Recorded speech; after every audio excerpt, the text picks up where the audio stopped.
Students, आज का हमारा टॉपिक है एड्रीनल ग्लैंड।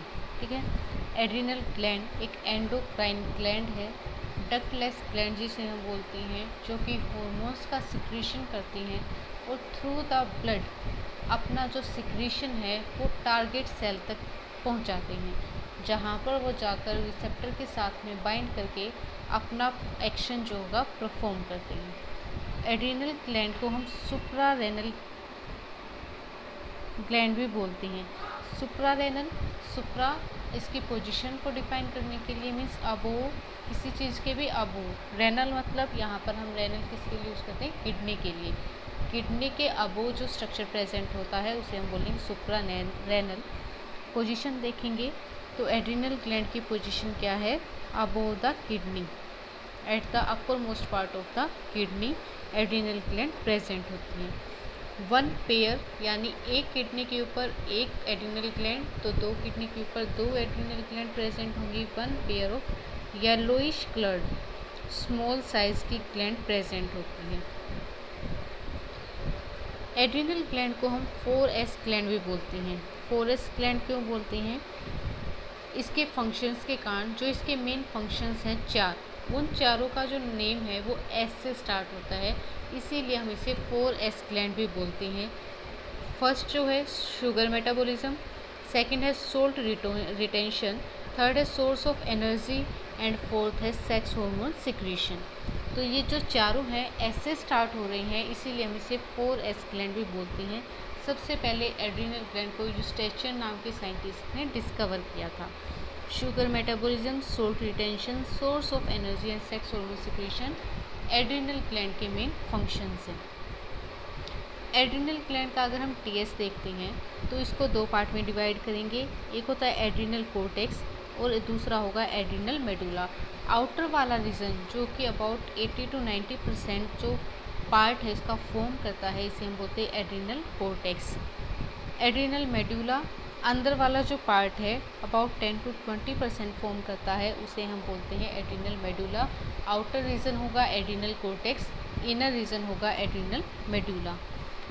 एड्रीनल कोर्टेक्स जो है मेसोडर्मल ओरिजिन का होगा, यानी कैस्टुलेशन के टाइम पर जो मेसोडर्म फॉर्म होती है उससे एड्रीनल ग्लैंड का कोर्टेक्स रीजन फॉर्म होता है। और मेडुला जो होगा एक्टोडर्मल होगा, यानी एक्टोडर्म से एड्रीनल का मेडुला रीजन फॉर्म होगा। यहाँ पर TS देखेंगे तो सबसे आउटर वाली जो कवरिंग होगी उसे हम बोलेंगे फाइब्रस कैप्सूल। उसके अंदर वाला जो रीजन होगा कोर्टेक्स, और सबसे अंदर का जो रीजन होगा उसे हम क्या बोलेंगे, medulla.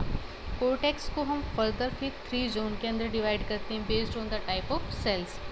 Zona glomerulosa, zona fasciculata and zona reticularis.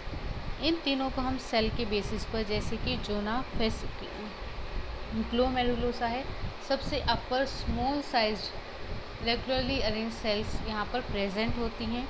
Zona fasciculata है, लार्ज साइज की सेल एक कॉलम लाइक स्ट्रक्चर की फॉर्मेशन करती हैं, कॉलम लाइक इनकी अरेंजमेंट होती है। एंड लास्ट जो है जोना रेटिकुलरिस, यहाँ पर जो है स्मॉल साइज इरेगुलर अरेंजमेंट इनकी प्रेजेंट होती है, लेकिन यहाँ पर ब्लड सप्लाई जो है वो वेल डेवलप्ड होती है। लास्ट में जो है एड्रीनल मेडुला लार्ज साइज की सेल यहाँ पर प्रेजेंट होती है। हॉर्मोन्स की बात करें तो एड्रीनल ग्लैंड को हम मेनली यहाँ पर दो पार्ट में डिवाइड कर रहे हैं। इसके जो पार्ट्स हैं कोर्टेक्स एंड मेडुला अलग अलग हॉर्मोन्स की सिक्रीशन करते हैं। जैसे एड्रीनल कोर्टेक्स है, ये सिक्रेट करेगा एल्डोस्टेरोन, कोर्टिसोल, सेक्स हार्मोन जैसे कि एस्ट्रोजन, प्रोजेस्टेरोन, एंड्रोजन। इसके अलावा एड्रीनल मेडुला जो है वो सिक्रेट करेगा एड्रीनेलिन, नोर एड्रीनेलिन या फिर एपिनेफ्रिन और नोर एपिनेफ्रिन। एड्रीनल कोर्टेक्स के अंदर हम 3 पार्ट देखते हैं, zona glomerulosa, zona fasciculata and zona reticularis. Zona glomerulosa की अगर हम बात करें तो ये मेनली सिक्रेट करते हैं मिनरलोकोर्टिकोइड्स। जितने भी एड्रीनल ग्लैंड्स के हार्मोन हैं अबाउट 40 हार्मोन जो हैं एड्रीनल ग्लैंड का कोर्टेक्स रीजन सिक्रेट करता है, जिसे हम बोलते हैं कोर्टिकोइड्स। कोर्टिकोइड्स इन्हें नाम दिया गया, एक तो ये कोर्टेक्स रीजन से सिक्रेट होते हैं और दूसरा जो है ये कोलेस्ट्रॉल से फॉर्म होते हैं। इनका जो मेन सिंथेटिक कंपाउंड है वो क्या है, कोलेस्ट्रॉल। यहाँ पर 3 टाइप के कोर्टिकोइड्स रिलीज होंगे, तीनों अलग अलग जोन से। जोना ग्लोमेरुलोसा जो सबसे पहला जोन है, उससे क्या रिलीज होंगे, मिनरलोकोर्टिकोइड्स, यानी वो कोर्टिकोइड्स या कोर्टिकोइड्स हार्मोन्स जो कि बॉडी के अंदर मिनरल्स की, आयंस की कंसंट्रेशन को बैलेंस करते हैं। सेकंड जो है ग्लूकोकोर्टिकोइड्स, जो कि वो कोर्टिकोइड्स जो शुगर के लेवल को कंट्रोल करती हैं। एंड थर्ड जो होगा सेक्स कोर्टिकोइड्स, जो कि सेक्स हार्मोन्स को रिलीज़ करवाते हैं या सेकेंडरी सेक्सुअल डेवलपमेंट करवाते हैं। फर्स्ट हम पढ़ते हैं मिनरलोकोर्टिकोइड्स का एग्जांपल, उसमें आता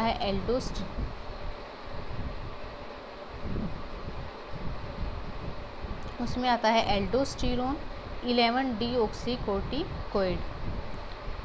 सेकंड आता है हमारे पास कोर्टिसोल ग्लूकोकोर्टिकोइड, जिसका एग्जांपल है कोर्टिसोल, कोर्टिसोन। थर्ड है सेक्स कोर्टिकोइड, जिसमें आता है एंड्रोस्टेरोन, एस्ट्रोजन, प्रोजेस्टेरोन। ये सारे जो तीनों टाइप की अलग अलग हार्मोन्स हैं, ये अलग अलग जोन से सिक्रीट होते हैं।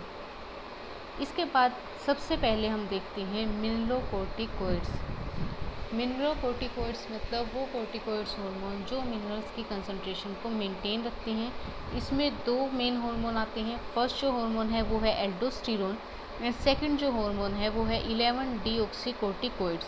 एल्डोस्टेरोन है अबाउट 80 to 90% अमाउंट में रिलीज होता है और 11-डीऑक्सी एल्डोस्टेरोन कोर्टिकोइड जो हार्मोन है वो लेस अमाउंट में रिलीज होता है। तो प्रिंसिपल मिनरलोकोर्टिकोइड्स हार्मोन को हम कह सकते हैं aldosterone.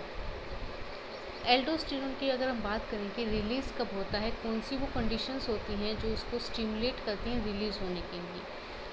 Low sodium level and high potassium level. Low sodium level जब ब्लड प्लाज्मा के अंदर सोडियम की कंसंट्रेशन कम होगी और पोटेशियम की कंसंट्रेशन ज़्यादा होगी, तब कौन सा हार्मोन रिलीज़ होता है, एल्डोस्टेरोन, जो इनकी कंसंट्रेशन को नॉर्मल लेवल पे लेके आएगा।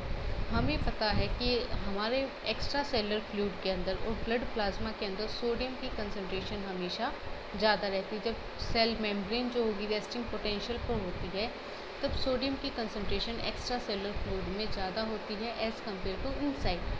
तो एल्डोस्टेरोन का फंक्शन क्या है कि उस एक्स्ट्रा ज़्यादा कंसंट्रेशन को मेंटेन रखना। तो अगर ब्लड प्लाज्मा के अंदर या फिर एक्स्ट्रा सेलुलर फ्लूइड के अंदर सोडियम की कंसंट्रेशन कम होगी, उस टाइम पर रिलीज़ होगा एल्डोस्टेरोन हार्मोन। सेकंड है ACTH एड्रीनोकोर्टिकोट्रोफिक हार्मोन या फिर एंजियोटेंसिन। ये दोनों हार्मोन हैं, ये क्या करवाते हैं, एल्डोस्टेरोन का सिक्रीशन करवाते हैं। एंजियोटेंसिन हमने पढ़ा है ब्लड प्रेशर के टाइम पर, सोडियम पोटेशियम कंसंट्रेशन को मेंटेन करने के टाइम पर, जब रेनिन एंजियोटेंसिनोजन सिस्टम इनिशिएट होता है। रेनिन जो होगा एंजियोटेंसिन 1 को स्टिमुलेट करता है, एंजियोटेंसिन 1 एंजियोटेंसिन 2 को करता है और फिर एंजियोटेंसिन 2 एल्डोस्टेरोन का सिक्रीशन करवाता है। इस तरह से ये जो होंगे एक स्टिमुलेंट का काम करेंगे। एल्डोस्टेरोन के फंक्शन की बात करें, एल्डोस्टेरोन का जो मेन फंक्शन क्या होगा, मेंटेन द हाइपरनेट्रीमिया एंड हाइपोकैलेमिया। हाइपरनेट्रीमिया से हम यहाँ क्या लेते हैं, सोडियम की कंसंट्रेशन को हाई रखना और पोटेशियम की कंसंट्रेशन को कम रखना। हाइपोकैलेमिया से हम लेते हैं पोटेशियम की कंसंट्रेशन को कम रखना। इसीलिए इसे हम बोलते हैं सोल्ट रिटेनिंग हार्मोन, यानी ब्लड प्लाज्मा के अंदर एक्स्ट्रा सेलुलर फ्लूइड के अंदर सोल्ट की कंसंट्रेशन को मेंटेन रखना फंक्शन है सोल्ट रिटेनिंग हार्मोन।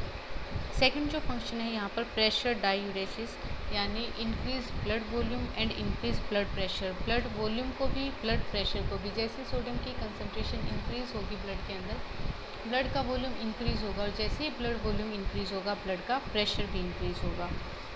थर्ड है ट्रांसमिशन ऑफ एक्शन पोटेंशियल या ट्रांसमिशन ऑफ नर्व इम्पल्स के टाइम पर हमने देखा था जो भी एक्टिव स्टेट होती है, डीपोलराइजेशन स्टेट आती है, तब क्या होता है, सोडियम और पोटेशियम की कंसंट्रेशन में चेंज आता है। जब डीपोलराइजेशन होगा, नर्व इम्पल्स कंडक्ट होती है, तब सोडियम जो है बाहर से अंदर आता है और पोटेशियम अंदर से बाहर जाता है।